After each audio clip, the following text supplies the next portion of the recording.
반갑습니다. 물리학 레벨 1 3단원 파동과 빛의 세 번째 소단원인 특수상대론입니다. 이번 시간은 그중 두 번째 차시로 시공간의 상대성에 대해서 공부해 보도록 하겠습니다. 평행한 두 도선에 같은 방향으로 동일한 크기의 전류 I가 흐르는 상황을 생각하겠습니다. 도선에 흐르는 전류는 주변에 자기장을 만들고 서로 당기는 방향에 자기력이 작용하죠. 여기서 전류가 흐른다는 건 입자 수준에서 전하를 띤 입자가 평균적으로 등속도 운동한다는 뜻이고, 등속도 운동하는 두 전하 운반자 사이에는 당기는 방향의 자기력이 작용한다는 뜻이 됩니다.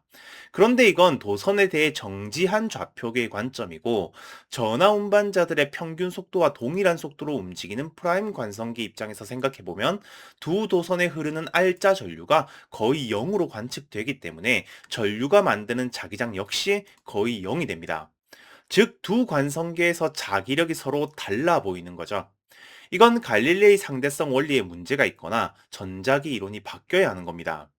여기서 엘버트 아인슈타인은 모든 관성계에서 운동의 법칙이 성립하려면 모든 관성계에서 역학 법칙뿐만 아니라 전자기 이론을 포함한 모든 물리학 법칙이 동일하게 성립해야 한다는 걸 인식했습니다. 그리고 전자기파인 빛의 속력 역시 모든 관성계에서 동일하게 측정된다는 광속 불변의 원리를 도입했죠. 이제 이 두 가지 가정을 이용하면 전자기력이 달라 보이는 이 문제가 자연스럽게 해결됩니다. 여기에 대한 수학적인 논증은 레벨 3부터 하도록 할 거고, 여기서는 그냥 그렇다고 받아들이겠습니다. 아인슈타인은 기적의 해라고 불리는 1905년에 4개의 논문을 썼는데요. 그중 첫 번째 3월에 쓴 논문은 전자기파 단원에서 공부했던 광전효과 논문이고, 세 번째 6월에 쓴 논문이 바로 움직이는 물체의 전기 역학에 관하여 라는 스페셜 럴러티비티 특수 상대성 이론의 시작을 알리는 논문을 썼습니다. 이 논문에서 아인슈타인은 갈릴레이 상대성 원리를 확장시켜서 모든 관성계에서 물리학 법칙이 동일하다는 가정을 하고, 여기에 진공에서의 빛의 속력은 모든 관성계에서 동일하게 측정한다는 가정을 추가했습니다. 이 두 가지 가정으로 당시에 있었던 많은 문제가 해결되었죠. 특히 광속 불변의 원리를 받아들이면 우리가 지금까지 당연하다고 생각했던 시간과 공간에 대한 개념을 완전히 바꿔야 합니다. 상대 운동하는 모든 관성계에서 입자의 속력은 다르게 측정되어야 하는데, 빛의 속력이 똑같이 측정된다는 건 갈릴레이 변환에 수정이 필요하다는 뜻이기 때문이죠. 뉴턴에게 시간과 공간은 각각 독립적으로 존재하는 절대적인 것이었지만, 아인슈타인 이후에 시간과 공간은 서로 연결된 하나의 시공간이 됩니다.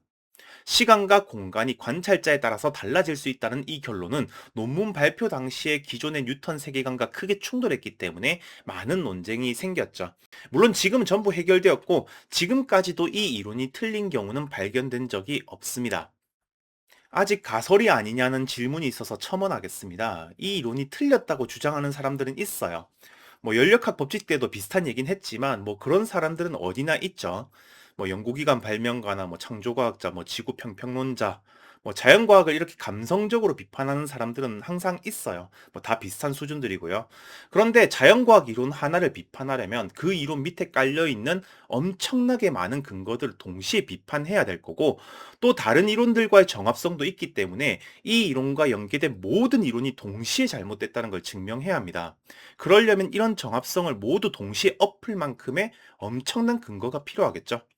그런데 보통 어디서 주워들은 근거 같지도 않은 근거 몇 개 가지고 와서 감성적으로 비판하는 사람들은 지식적으로도 제 강의 레벨 1도 제대로 이해 못하는 수준이 대부분이고, 또 그러다 보니까 과학 이론이 어떻게 형성되는지에 대한 이해도 거의 없는 사람들이죠. 무시하면 됩니다.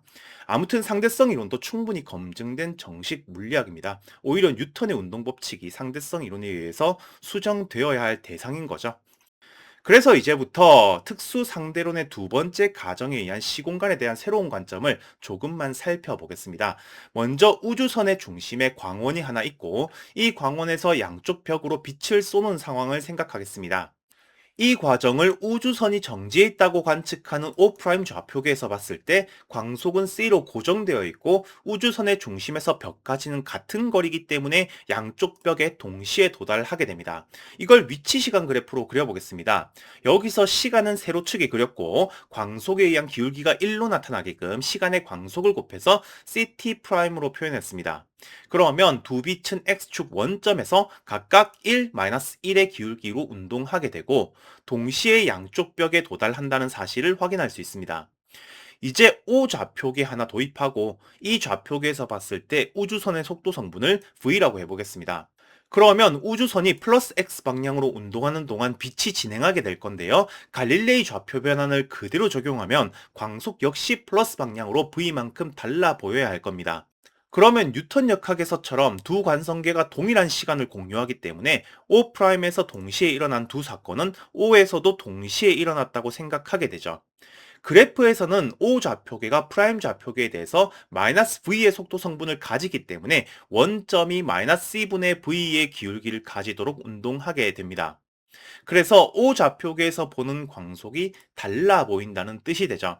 그런데 O 관성계에서 광속을 C로 똑같이 측정하게 되면 두 사건 중에서 왼쪽 벽에 도달하는 사건이 먼저 발생하게 됩니다. 왼쪽 벽이 처음 광원 위치로 다가가기 때문이죠.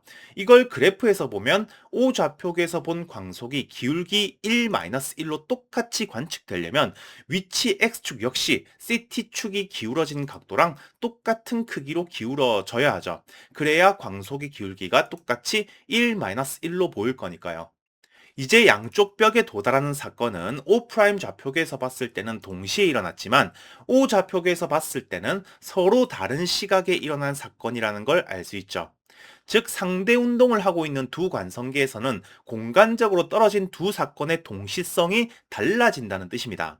우리는 이걸 Relativity of Simultaneity, 동시성의 상대성이라 부르죠. 그리고 같은 위치에서 동시에 발생한 두 사건은 어떤 좌표계에서 보든지 관계없이 동시에 측정하게 됩니다. 따라서 서로 다른 모든 좌표계가 공유할 수 있는 물리적 현상은 같은 시간이나 같은 공간이 아니라 같은 시공간의 한 점이 되는 겁니다. 우리는 이걸 이벤트, 사건이라 부르죠. 그리고 이제는 관성계 사이의 좌표 변환이 이렇게 공간만 바뀌는 형태의 갈릴레이 변환이 아니라 시간과 공간이 같이 바뀌는 형태의 로런츠 변환이 일어나게 됩니다. 지금 그래프로 보이는 축 변환을 만족하는 좌표 변환이죠. 로런츠 변환은 레벨 3부터 사용하게 될 거고 여기서는 좌표계가 달라지면 더 이상 좌표계끼리 시간의 흐름이 같다는 공리를 사용할 수 없기 때문에 갈릴레이 변환을 사용할 수 없다는 사실만 인지하면 되겠습니다. 이제 관성계마다 동시가 달라진다는 건 공부했습니다. 이제 상대 운동하는 좌표계 사이의 시간이 얼마나 다르게 흐르는지를 살펴볼게요. 먼저 O' 좌표계에서 측정하는 두 개의 사건 X1' T1'과 X2' T2'을 생각하겠습니다. 이때 두 사건은 같은 공간에서 일어났다고 할게요. 이제 서로 다른 관성계에서는 두 사건 사이의 시간 간격이 서로 다르게 측정될 수 있기 때문에 시간 간격의 기준을 하나 정의하겠습니다. 우리는 이렇게 같은 공간에서 일어난 두 사건 사이의 시간 간격을 proper time, 고유 시간이라 부르는데요. 이건 공간적으로 떨어져 있지 않기 때문에 하나의 시계로 측정할 수 있는 시간이 됩니다. 여기서 프라임 좌표계의 원점이 플러스 x 방향으로 라지 v의 속력으로 운동한다고 측정하는 O 좌표계를 도입하겠습니다. O 좌표계에서 기술하는 두 사건은 X1 T1과 X2 T2로 둘 수 있고 O 좌표계에서 두 사건은 서로 다른 위치에 놓이게 됩니다. 이 시간 간격을 정량적으로 계산하기 위해서 두 사건 사이에 한 번 왕복하는 빛시계를 사용할 건데요. X축의 수직 방향으로 길이가 L인 공간을 왕복하는 빛을 생각해 보겠습니다. O 좌표계에서 빛이 한번 왕복할 때 걸리는 시간, 즉 사건 사이의 시간 간격을 델타 t로 두면 두 사건 사이의 공간적 간격 델타 x를 라지 v 델타 t로 쓸 수 있죠. 그러면 빛이 이동한 총 길이는 c 델타 t이기도 하지만 빛의 경로를 기하학적으로 계산하면 이렇게도 쓸 수 있기 때문에 델타 t는 이렇게 계산할 수 있습니다. 그런데 두 사건 사이의 고유 시간은 프라임 좌표계에서 측정하는 시간이고 프라임 좌표계에서 빛의 경로는 그냥 수직 왕복이기 때문에 두 사건 사이의 고유 시간은 C분의 2L이 됩니다. 이렇게 시간이 다르게 측정되는 이유는 두 관성계에서 측정하는 빛의 이동거리가 달라지더라도 광속이 똑같이 보여야 하기 때문이죠. 따라서 우리는 O 좌표계에서 측정하는 두 사건 사이의 시간 간격은 고유 시간보다 늘어난 시간을 측정한다는 걸 알 수 있습니다. 우리는 이 현상을 time dilation, 시간 팽창이라 부르죠. 여기서 시간이 늘어난 비율을 감마로 두고 이 감마를 로렌츠 팩터, 로렌츠 인자라 부릅니다. 로런츠 인자는 고유 시간을 측정하는 좌표계에 대한 속력 라지 V가 0인 경우에 정확히 1이 되고 속력이 조금만 생겨도 1보다 커진다는 걸 알 수 있습니다. 즉 상대 속력이 커질수록 시간 팽창도 더욱 커진다는 뜻이죠. 이번에는 물체의 길이를 재는 문제를 생각할게요. 물체의 길이는 여러 가지 방식으로 잴 수 있는데요. 레벨 1에서 다룰 수 있는 방식으로 접근할게요. 예제에서는 다른 방식도 연습해 볼 겁니다. 일단 이 물체에 대해서 왼쪽으로 라지 V의 속력으로 움직이는 기준점 하나를 정의하고 이 물체가 정지했다고 측정하는 O' 좌표계에서 이 점이 오른쪽 끝을 통과하는 사건을 1번 사건, 시간이 지나서 왼쪽 끝을 통과하는 사건을 2번 사건으로 두겠습니다. 그러면 O' 좌표계에서 측정하게 되는 물체의 공간적 길이는 두 사건 사이의 시간 간격에 라지 V를 곱한 값이 될 겁니다.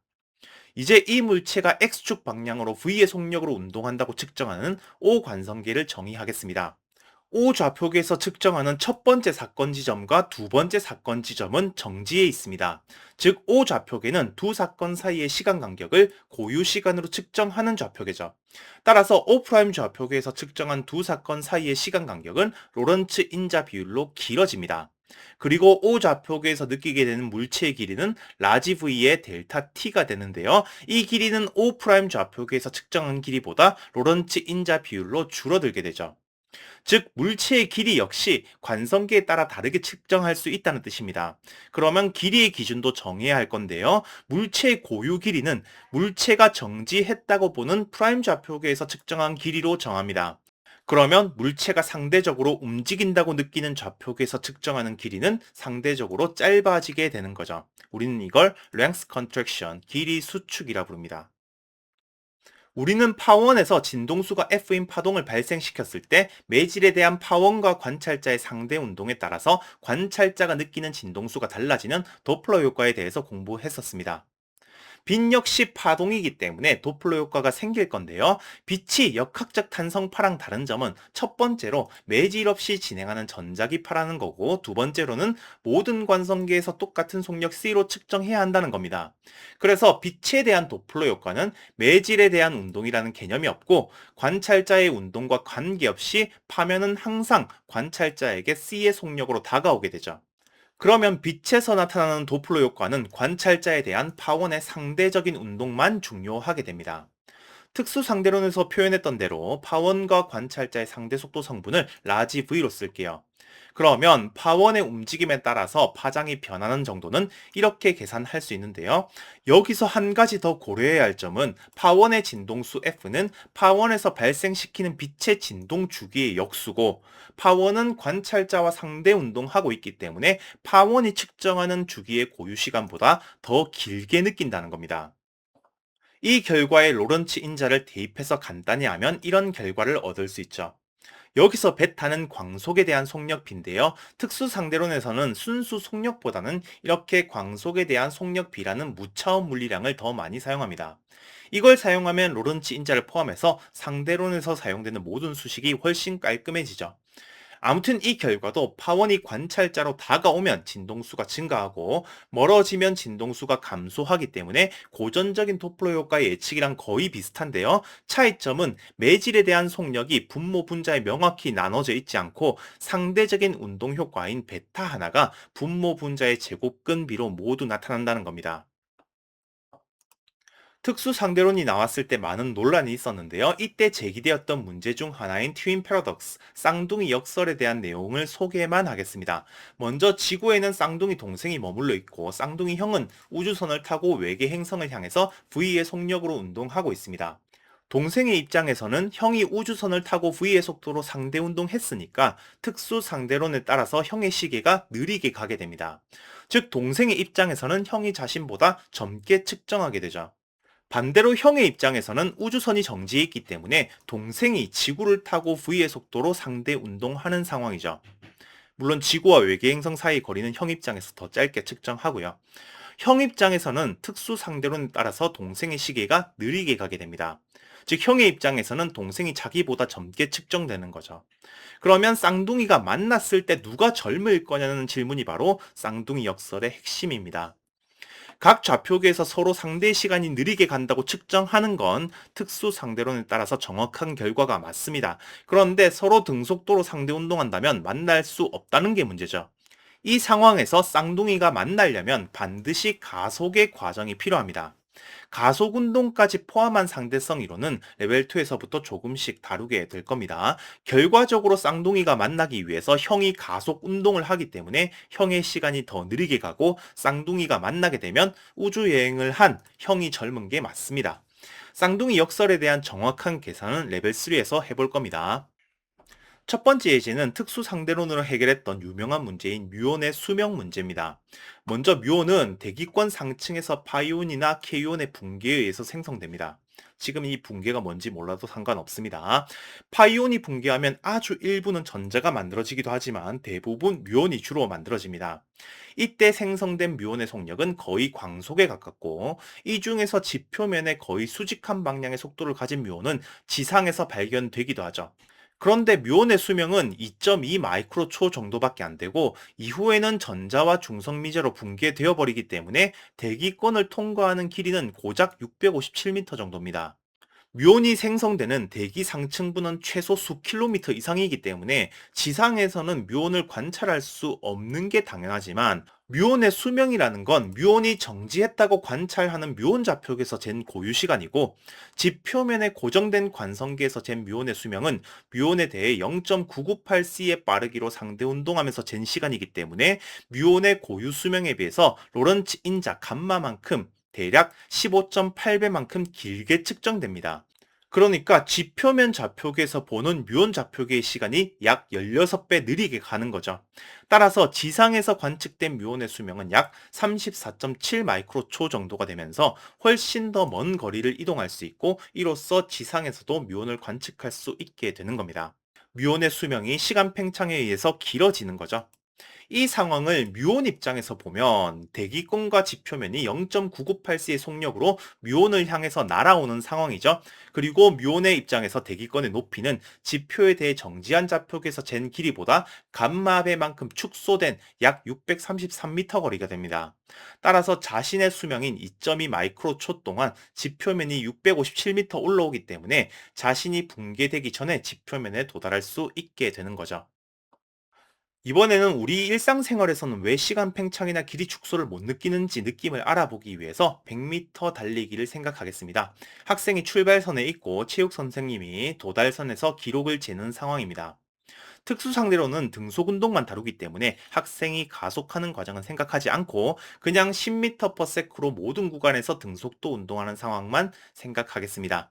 그러면 선생님은 100m 달리기 기록을 10초로 재개되는 상황이죠.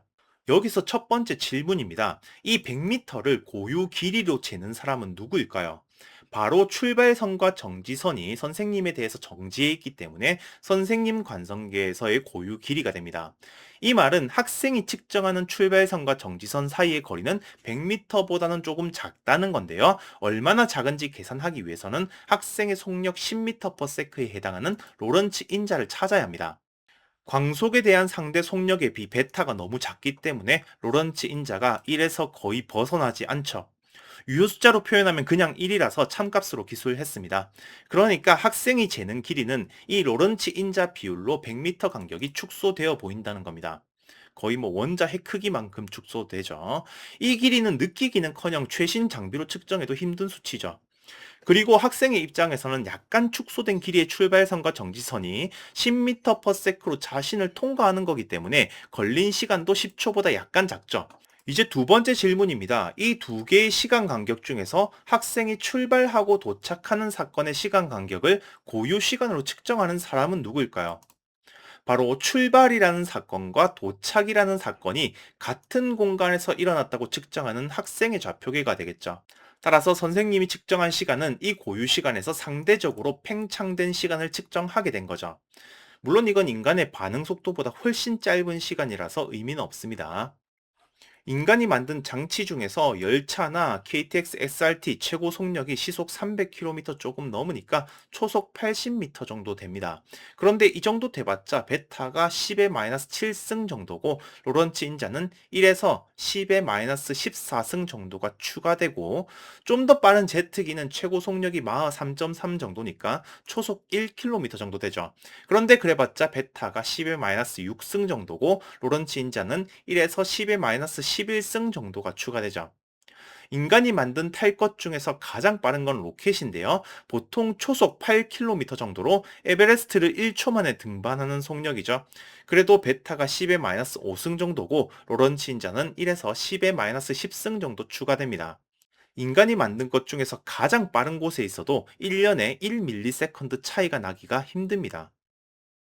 이걸 그래프로 그려보면 좀 더 와닿는데요. 광속에 대한 속력비 베타에 따른 로런츠 인자 감마 그래프를 그려보겠습니다. 상대 속력 V가 광속에 가까워지면 베타가 1에 가까워지고 로런츠 인자 감마는 발산하게 됩니다. 그리고 라지 V가 광속에 비해서 웬만큼 크지 않으면 베타가 거의 0이 되고 감마는 거의 1이 되죠.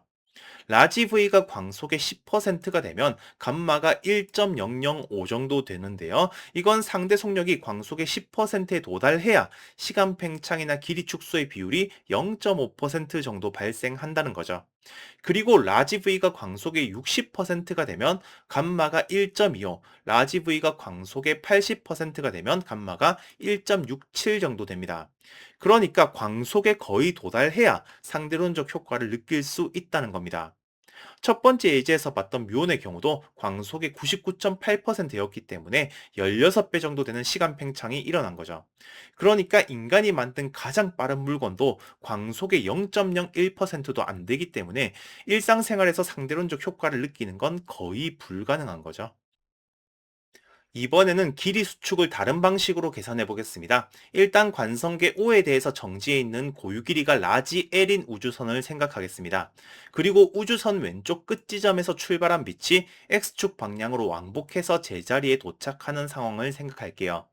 출발하는 사건과 도착하는 사건 사이의 시간 간격은 같은 공간이기 때문에 고유 시간이 되고 이 값은 C분의 2L이죠. 이걸 그리스 문자 타우로 썼습니다. 꽤 일반적인 표현 방식입니다. 이번에는 O 좌표계에 대해서 상대적으로 왼쪽으로 라지 V의 속력으로 등속도 운동하는 O' 관성계를 생각하겠습니다. O'이 볼 때는 L'으로 달라진 길이의 우주선이 오른쪽으로 V의 속력으로 운동하는 상황이고 우주선의 왼쪽 끝에서 출발한 빛이 오른쪽 끝에 도달하는 데 걸린 시간을 델타 T1'으로 두면 이때까지 우주선이 이동한 길이는 이 시간에 라지 V를 곱하면 되죠. 그러면 빛이 오른쪽으로 가는 동안 이만큼의 거리를 추가로 이동하기 때문에 이런 관계식이 성립할 겁니다. 여기서 시간이 더 지나면 우주선이 이동하는 동안 빛이 왼쪽 벽에 도달하게 되겠죠. 이 과정에서 걸린 시간을 델타 T2'으로 두면 우주선의 이동 거리는 여기에 라지 V를 곱하면 되고 마찬가지로 이런 관계식을 얻을 수 있게 됩니다. 이 과정 전체에서 걸린 시간이 바로 두 사건의 고유 시간에서 로런츠 인자 비율만큼 팽창된 시간이 되죠. 이 식을 정리하면 L'의 길이가 고유 길이 L에 비해서 정확히 로런츠 인자 비율만큼 짧아진다는 걸 계산할 수 있습니다. 동물들의 초음파를 이용한 반향 정의 능력과 비슷하지만 빛을 사용한다는 점에서 차이가 있는 속도 측정기의 원리를 살펴보겠습니다. 먼저 속도 측정기가 설치되어 있고 속도 측정기에 대해 상대적으로 라지 V의 속력으로 다가오는 자동차의 속력을 측정하는 상황을 생각해 보겠습니다. 속도 측정기에서 진동수가 F인 빛을 쏘면 자동차에서 느끼는 빛의 진동수 F'은 상대론적 도플러 효과를 적용해서 루트 C-V분의 C 플러스 V가 될 거고 이 진동수를 그대로 반사해서 속도 측정기에 다시 도달하면 속도 측정기에서 느끼는 빛의 진동수 F'은 F'에 대해서 같은 비율로 달라지죠. 빛이기 때문에 누가 오는지가 중요한 게 아니라 서로 가까워지고 있다는 것이 중요한 겁니다. 결과적으로 속도 측정기는 F'의 진동수를 느끼기 때문에 이 진동수 변화를 이용해서 자동차의 속력을 측정하게 되는 겁니다. 속도 측정기는 보통 10GHz 정도 되는 레이더파를 발사합니다. 이때 자동차가 30m/s의 속력으로 접근하고 있었다면 최종적으로 측정되는 빛의 진동수는 2kHz 수준으로 증가하게 되죠. 이게 10GHz에 비해서는 엄청나게 작은 변화지만 파동의 성질을 이용해서 상당히 쉽게 검출을 할 수 있습니다. 이번에는 별빛의 스펙트럼입니다. 먼저 진동수가 F인 빛을 방출하는 별을 생각해 보겠습니다. 별은 거의 대부분 수소로 이루어져 있지만 수소 외에 다양한 원소가 있기 때문에 스펙트럼을 측정하면 파장대별로 다양한 선 스펙트럼을 볼 수 있습니다. 여기서 지구에서 관측했을 때 별이 지구 쪽으로 접근하고 있다면 지구에서 느껴지는 진동수는 더 커지게 될 거고 파장은 더 작아지게 됩니다. 이 말은 스펙트럼의 위치가 원래의 위치에서 청색 쪽으로 이동한다는 뜻이 되죠. 우리는 이것을 청색편이라 부릅니다. 반대로 별이 지구로부터 멀어지고 있다면 속도 성분의 부호가 전부 바뀌게 되고 파장이 늘어나 보이게 되죠. 우리는 이걸 적색편이라 부릅니다. 우리는 지금 나타나는 진동수의 변화를 관측해서 별이 지구와 어떤 상대 속도를 가지고 있는지를 계산할 수 있습니다. 우주에 존재하는 대부분의 별은 수소 원자의 스펙트럼이 가장 강하게 나타나고 적색 편이가 측정되죠. 멀리 떨어진 별일수록 더 빠르다는 걸 계산할 수 있고 이게 우주 팽창의 강력한 증거 중에 하나가 됩니다. 정리하겠습니다. 특수 상대성 이론은 모든 관성계에서 물리학 법칙이 동일하게 성립하고 모든 관성계에서 측정하는 진공에서의 광속이 동일하다는 두 가지 가정에서 출발했습니다. 이 두 번째 가정인 광속 불변의 원리에 의해서 상대 운동하는 관성계 사이의 동시성이 서로 달라졌기 때문에 모든 좌표계에서 측정하는 시공간의 좌표 한 점인 사건을 정의했습니다. 그리고 더 이상 갈릴레이 변환을 사용할 수 없고 로런츠 변환을 사용해야 했었죠. 여기서 직접 사용하진 않았고요. 이 결과로 한 관성계에서 같은 위치에서 일어난 두 사건 사이의 시간 간격을 고유 시간이라고 했고 이 관성계에 대해 상대 운동하는 관성계에서는 두 사건 사이의 시간 간격이 고유 시간에 비해서 로런츠 인자 비율만큼 증가한다는 걸 확인했습니다. 그리고 한 관성계에서 정지한 물체의 길이를 고유 길이라고 했고 이 물체에 대해 상대 운동하는 관성계에서는 물체의 길이가 로런츠 인자 비율만큼 짧아진다는 것도 확인했습니다. 이번 시간은 여기까지 공부하겠습니다. 감사합니다.